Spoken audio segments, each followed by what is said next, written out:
Hey, welcome back to Well, That's Interesting. I can't believe we're going to talk about this, but I also can edition. Today is episode 146, the largest Viking poop ever found so far, and a 30,000-year-old frozen squirrel. Yeah, listen, look, my friends, sometimes you just have to cover stories and discoveries like these. Because at the time of writing the notes for this episode, back in early June, New York City, my home sweet home, was blanketed in smog so awful, the toxic air quality set new records. Not only for the city itself, but the actual fucking world. The air quality was the worst air quality in the world at the time, and this was thanks to the 1-2 punch of climate change causing drought, which subsequently led to wildfires throughout my neighbor to the north, Canada. In sum, for about 4 days, it was dangerous to step outside for longer than an hour. So needless to say, I thought now's a good time to cover something lighthearted, but still staggering in size and importance. It's the perfect time to cover one famous turd and a very cute and very dead squirrel. So, you're welcome. In the first half of the show, well, you heard me before, the largest preserved human poop ever found so far. And believe it or not, I have at least 5 sources to confirm that yes, a discovery like this is important to our human history. Where it's found, from what time period, what's inside, and who dropped it can tell tales. I promise this story will make you feel joy and squeamish. Because, of course, there will be parasites. Yeah. Now, come on. Don't make that face. You thought you were going to get away with an episode on poop that didn't have parasites? Not on my watch. No. If anything, more parasites. But don't thank me for this one. A glorious story like this was submitted by an equally glorious member of the flock. Lauren. Who else but Lauren? God damn it, thank you. Thank you for keeping an eye out and a butt cheek out for the weird and wonderful. Lauren, you've been coming in hot with these, so please keep the submissions coming. And if any member of the flock wants to share what you think is interesting, just DM me on our social media stuffs, or you could email me at wellthatsinterestingpod@gmail.com. Is that... I don't know why I made that noise. Anyway, after the break, a big brown ball this time. Yeah. My friends, please, cup your hands together. Just do it and trust me. This is a trust exercise. Cup your hands together. Thank you.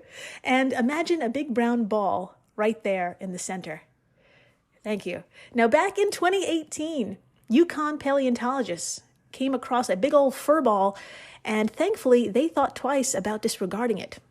X-rays of the mass revealed a little critter frozen in time. And I've got the scoop and the pictures to go along with it. In the meantime, I'm Jill Chacha, and if this is your first time listening, welcome to the flock, my irresistible business goose. Your face is going to hurt from smiling after this episode, so let's get to the pain. I think we should just begin.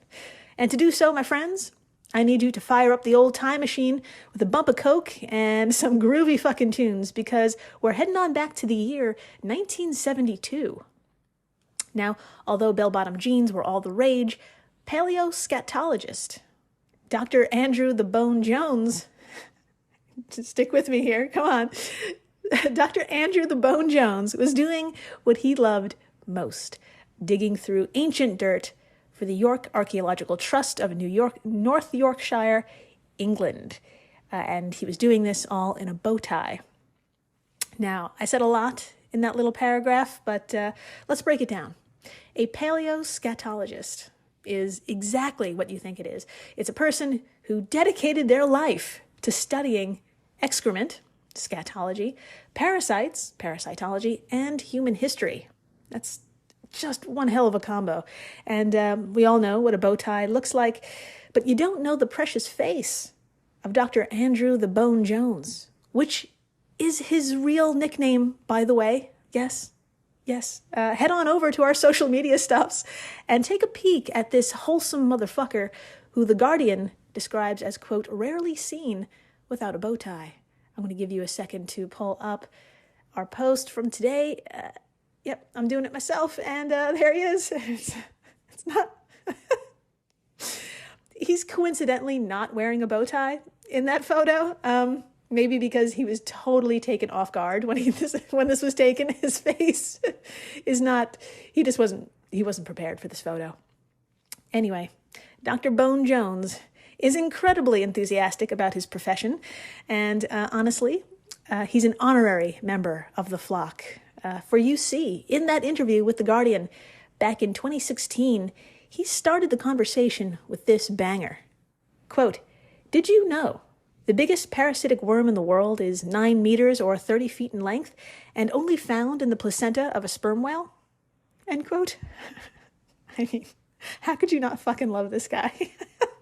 I fucking love this guy. And this is the man we are with back in 1972 near the ancient English city of York. Now, where is this exactly? Well, for my fellow geographically challenged Americans, don't worry, I've got you. Please imagine England. Thank you. Now point to the center. Okay. Now move your finger north a smidge, and you're in Manchester. Hello. Move your finger one more time northwest, and here we are in the city of York, which was founded when years only had 2 digits. I'm talking 71 AD.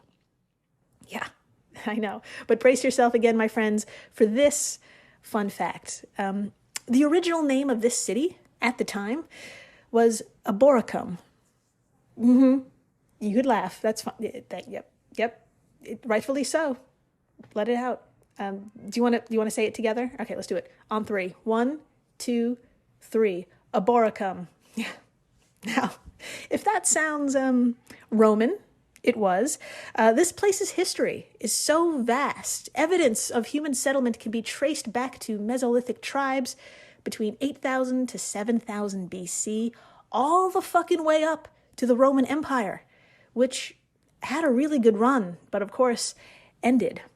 Long bloody story short, around 866 AD, we're in triple digits now, 866 AD, Vikings invaded and conquered the city, renaming it Jorvik, Jorvik, Jorvik being a word from the Old Norse language, which means 1,200 years ago, in the 9th century, Jorvik was a bustling city, as much as a 9th century city could bustle, ruled by the Norse people from Scandinavia, or what is now Norway, Denmark, and Sweden.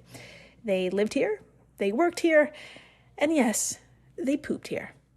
This literal crossroads of history is a beacon to paleoscatologists like Dr. Bone Jones, who was having the goddamn time of his life in 1972 on his hands and knees, digging through useless shit to find priceless shit.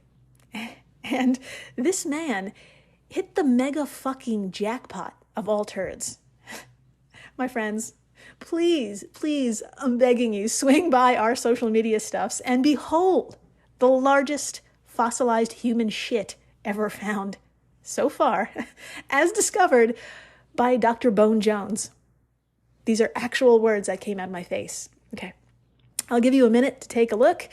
You may also want to be sitting down, no pun intended. I'm actually going to pull up the photo myself. Yeah, it makes me so uncomfortable. Every time I take a look at this thing, it's just totally uncomfortable. Now, in the first of the array of angles I have provided for you, you can't really gauge the size in this first photo, but you can certainly see the peaks and valleys and the colossal detail, if you will. In sum, this was probably quite the struggle to pass. As explained by Atlas Obscura, quote, paleoscatologists determined that the human who deposited this now renowned, 7-inch long, 2-inch wide specimen had a diet of meat and bread. Unfortunately for that poor, long-dead soul, they also had a handful of intestinal issues. The scat was scattered with whipworm and mawworm eggs, which would have caused stomach aches and other uncomfortable, unfortunate gastrointestinal symptoms. End quote. Yeah, well, let's let that settle in. And then, first, we got to give a round of applause for this turd and its constipated creator. Please just give it up. In the back, just give it up. Thank you. Yes. And second, you really need to embrace and understand the sizing here. So please swipe through this episode's Instagram or Twitter post, and yeah, you'll get another angle, and you shall see the poop encased in a glass display box next to nuts, seeds, and moss of the location and of the time, just as a size comparison. And I'm going to swipe through as well, and oh my, it just dwarfs everything in the room. It's just... So I'm certain your jaw dropped. So behold, what is officially named the Lloyd's Bank Coprolite, thanks to it being found so serendipitously under the branch of a bank called Lloyd's, which I think is it's kind of poetic to find shit under a bank. Anyway, it is now on display for all to see at the Jorvik Viking Center in York. So get your fucking tickets now and plan your visit. Check out jorvikvikingcenter.co.uk. Center is spelled the fancy way, Centre. Now, here's one of many, many fun facts about this literal piece of shit. Back in 2003, for reasons I cannot comprehend, a visitor was handling the fossilized crap, and you guessed it, they dropped it. Yeah, they dropped it, and it broke into 3 pieces. It has since been repaired, I know, and it is safely behind glass, so no touchy-touchy for you, unfortunately. Now, I know what you're thinking, other than, wow, I really need to clear my calendar and head on over to the center. You probably want to know what other unfortunate gastrointestinal symptoms exist with such an infestation, because remember, this poop had whipworm and mawworm eggs inside it. And you're probably asking, why in the holy hell do we even care about old turds anyway? Well, these are all great thoughts, all great questions from my concerned business geese. Well, let's start at the top. As you can possibly imagine, I can't even say it because it sounds terrible. Ninth century life wasn't a shindig. Well, I should rephrase that. It wasn't a party for us, but for nematodes, it was really their fucking heyday, and we sure suffered for it. Quote, I think my most interesting discovery is just how widespread parasitic diseases were in Western Europe before the introduction of flushed lavatories in the early part of the 20th century, Dr. Bone Jones told The Guardian. Now, my friends, brace yourself. According to the CDC, people with light infections usually have no signs or symptoms. But people with heavy infections can experience frequent, painful bowel movements that contain a mixture of mucus, water, and blood. Diarrhea typically smells worse than usual. That is a direct quote from the website. Now that's fucking awful. And Dr. Bone Jones took these details even farther by telling The Guardian, quote, they burrow through tissue and have been known to emerge from every orifice of the human body, including the corner of your eye. Isn't that horrible? These worms would have been an everyday part of people's lives. Children would pass them, people would cough them up, and they'd be particularly prominent at the end of people's lives. End quote. Oh, Jesus H. Christ, Dr. Jones, what the fuck? So, anyway, let's move on. What's the fucking point of fossilized poop, other than making for great podcast material? Yes, that's one reason, but old shit is kind of a big deal. Paleoscatologists not only reveal how our ancestors lived, like their diet and the awful fucking struggles that may have come from it, but they map the spread of viruses and disease. My friends, that's going to come in handy with all the permafrost thawing out and the pandemics and climate change and the like. So let's tip our hats to heroes like Dr. Bone Jones and to our very own, very revealing, extremely helpful poo. In fact, you know what? The Jorvik Viking Center has gone above and beyond already and has begun celebrating our fecal matter friend. I am absolutely thrilled to tell you that the center has started a blessed thing called Poo Day. Yeah, you heard me. Now, I know every day is Poo Day, but if you really want to take the time and celebrate your shit or your ancestors' shit, that day is officially in February. And the first official virtual Poo Day took place back when the world needed it most, in 2021. February 15th, 2021 to be exact. And on this historic day, the Jorvik Viking Center live-streamed an immersive tour of the facility, no pun intended, and this shit was a hit. I'm not kidding. According to yorkpress.co.uk, the stream reached a global audience of 3.6 million people with viewers from 61 countries. Yeah, I mean, clearly it's what the people want. So, yes, Poo Day has become a tradition. And it streamed once again last year in 2022. And from all accounts, it was bigger and better. Get this from York Press, quote, Poo Day promises to be one of the most popular highlights for younger participants as that Jorvik Viking thing returns from February 19th to the 27th. Event manager Gareth Henry said, quote, a thing is the word Vikings used for a gathering of leaders. So this seemed appropriate for our inaugural online event in 2021, which featured talks, live streams, concerts, and a library of on-demand video with content designed for everyone and anyone, from children to academics. This year, we're bringing back some of our favorite content, as well as a host of new material and live streams.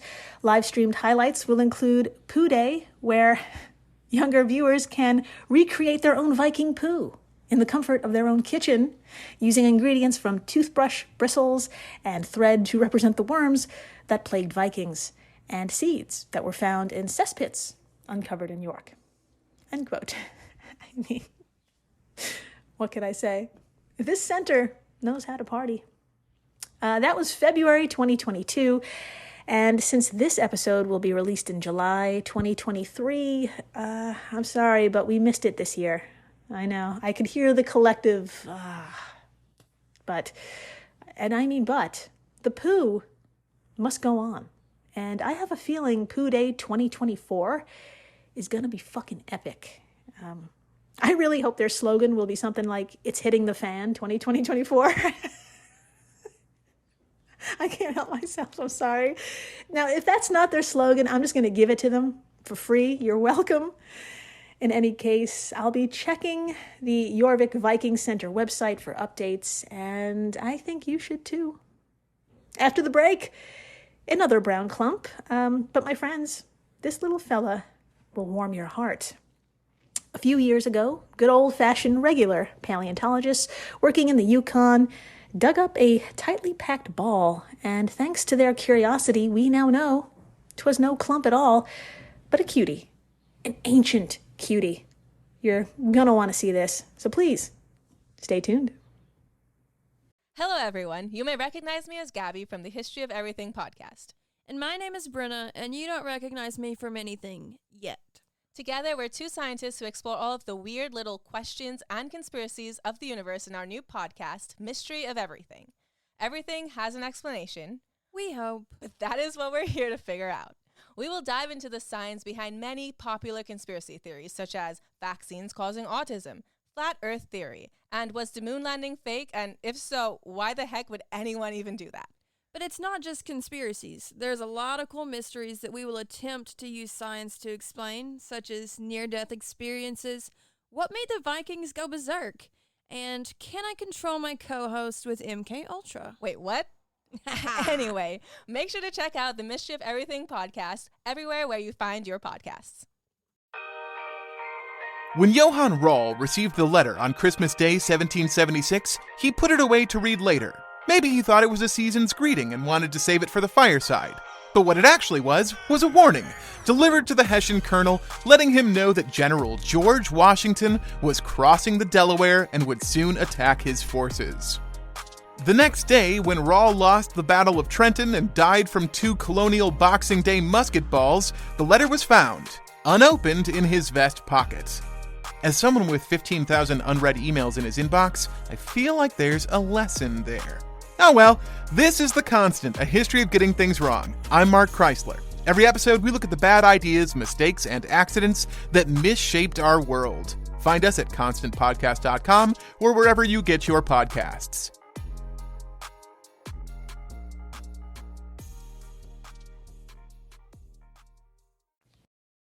Hey everyone, Jill Chacha here from Well, That's Interesting, and I am absolutely thrilled to tell you about Spotify for podcasters. I use it, I love it, and it all started by downloading the free Spotify for Podcasters app, which has all the tools you need in one place to record and edit your masterpiece of a podcast. Spotify for Podcasters also distributes your show to all major platforms, so when you hit publish, your episodes will stream not only on Spotify, but I'm talking about the Apples, the Googles, Stitcher, Good Pods, the other ones. You get the idea. And you can monetize your podcast with no minimum listenership required. You could also set up monthly subscriptions and record ads just like this one. So what are you waiting for? Download Spotify for Podcasters today and start changing the world. Oh, and please, stay interesting.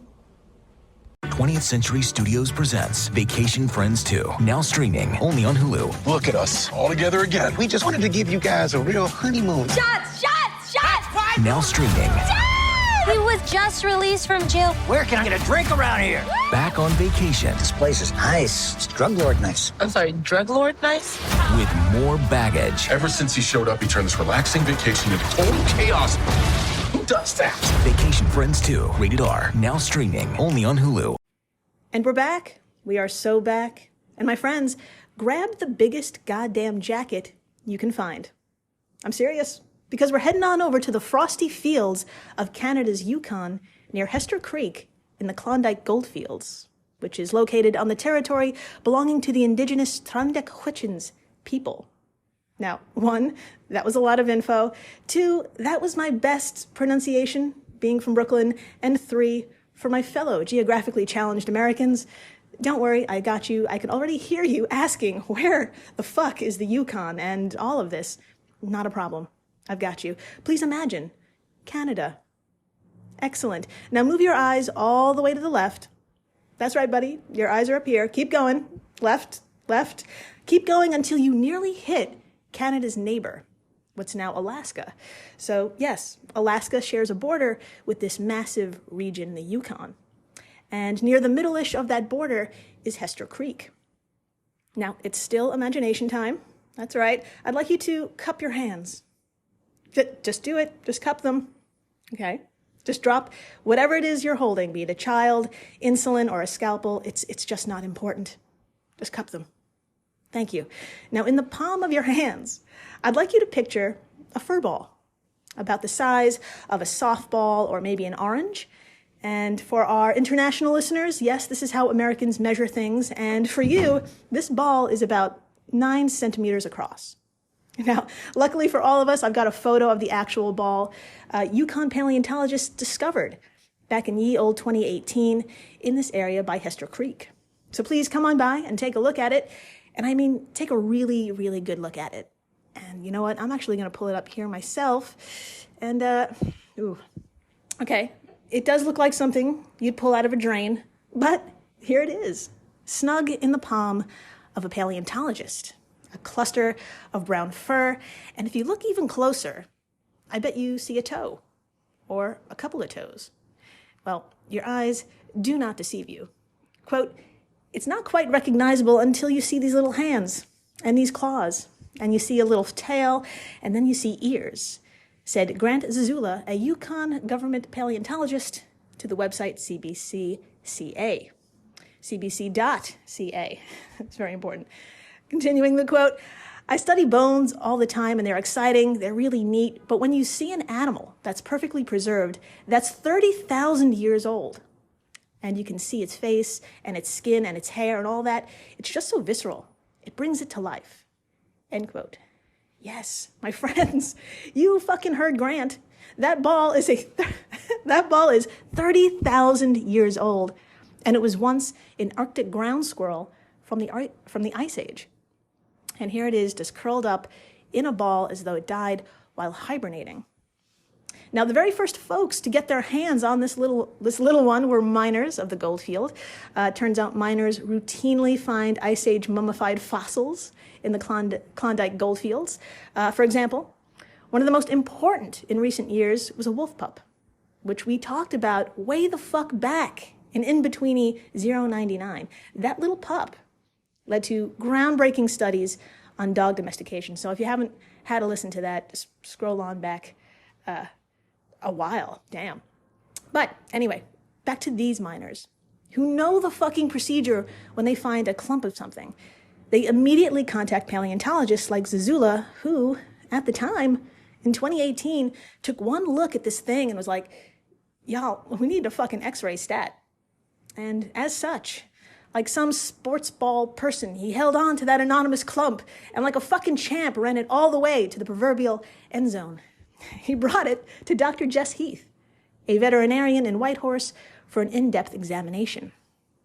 My fluffy business goose, head on over to our social media stuffs. I'm serious, because you shall see a few things. One, you'll see this floof on a table about to be x-rayed by the glorious Dr. Jess Heath. And two, that means we're going to take a peek inside this fur ball. So yes, there's an actual x-ray of the creature on our social media stuffs. And holy shit, I've got it up right here. You can see every single bone. The ribs, the spine, which leads to the little tail, and most fucking touching of all, you see the skull, and it has all its little paws just covering its face. He told the CBC, quote, we could see that it was in great condition and it was just curled up like it was sleeping. The x-ray suggested that it was actually a young squirrel, possibly in its first year of hibernation when it died. What killed it, though, is unclear. End quote. So, my friends, I bet you have a few questions, like, did they give this squirrel a name for the love of God? Can I go see it? And why should we even care about a 30,000-year-old Arctic ground squirrel anyway? Well, great questions. And fuck yes, it has a name, an unofficial name based on where it was found. Quote, I think the name might stick. We might end up calling this little guy Hester, the ground squirrel, based on Hester Creek. End quote, Zazula said. Hester, I love it. Let's fucking keep it. And yes, you can fucking go visit Hester over at the old Yukon Baringa Interpretive Center in Whitehorse. To be honest, it's a bit of a journey for me and probably for most of you.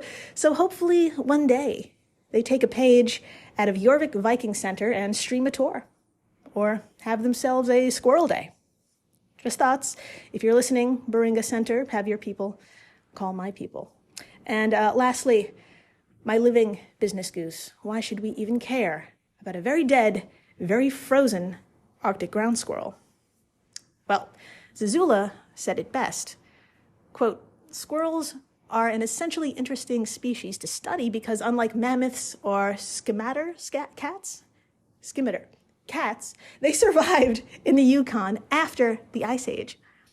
Animals that we have here today are actually pretty tough because they've had to endure these numerous changes in the past. So that's a really important lesson in terms of trying to think about how future climate change will impact these animals. End quote. Well, I totally agree. Very important. And yes, my friends, you heard that right.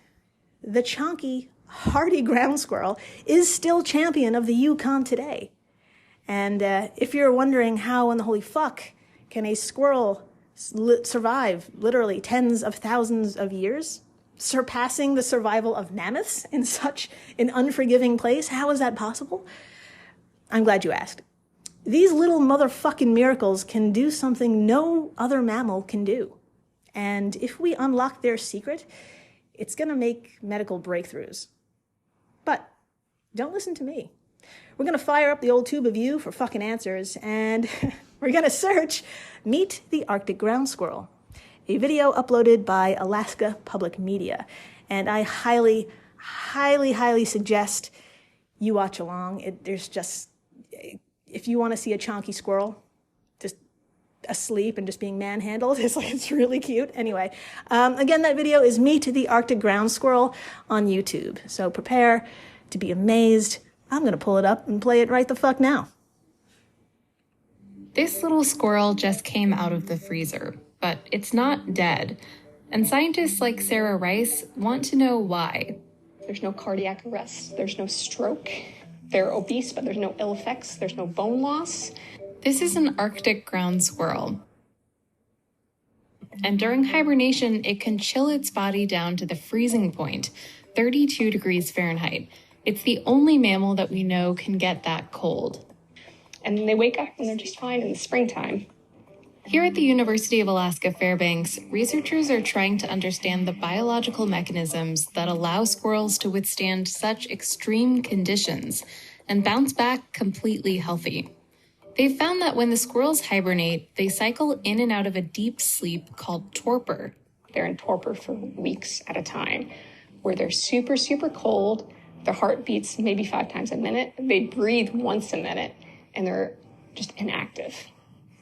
Arctic ground squirrels hibernate because harsh winters limit their ability to find food for much of the year. But every few weeks, they slowly worm their bodies to make glucose, proteins, and immune cells. Basically everything their bodies need to do to keep living. So how do they do it? If researchers here can figure it out, it might help them develop drugs that could mimic hibernation in humans.